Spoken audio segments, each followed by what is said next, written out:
Driver বাবাজি, বহু জ্বালাইছো, আজকে দেখি তুমি ট্রেন দাঁড় করাও কিনা। আজকে ট্রেন দাঁড় না করালে তোমার একদিন কি আমার একদিন। আচ্ছা, লাইন খোলার জন্য তো অনেক কিছুই দিতে হবে, তার আগে আমি ভালোভাবে রেল লাইনের মধ্যে মোবিলটা ঢেলে নেই। আরে ট্রেনটা তো চলেই আসতেছে মনে হয়। আচ্ছা ঠিক আছে, আমার কাজও তো শেষের দিকে। সে যাই হোক, এখন আমি ওস্তাদের সঙ্গে একটু কথা বলে নেই, ওস্তাদের কি বলে আমার বাকি কাজ ওস্তাদের কথা মতোই করব।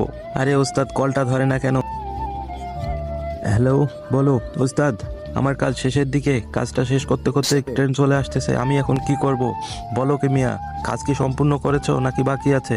হ্যাঁ ওস্তাদ, আমার কাজ সম্পূর্ণ হয়ে গেছে। ঠিক আছে, তুমি দ্রুত ওখান থেকে পালিয়ে যাও, এখনই দুর্ঘটনা ঘটতে পারে। তারপর কি হলো সেটা দেখার আগে আমি জানি না এই বৃদ্ধা মাটির জন্য কে বা লাইক করবে। আমি জানি দুষ্ট ছেলেরা কখনো লাইক করে না, ভালো ছেলেরা লাইক সাবস্ক্রাইব দূরে করে যায়। হা হা হা, দীর্ঘদিনের সাধনা আজকে আমাদের সফল হতে চলেছে। এই মিয়া, তুমি জানো আজকে কত বড় কাজ হতে যাচ্ছে? আজকে কি হবে সেটা দেখে সবাই অবাক হয়ে যাবে। তারপর কি হলো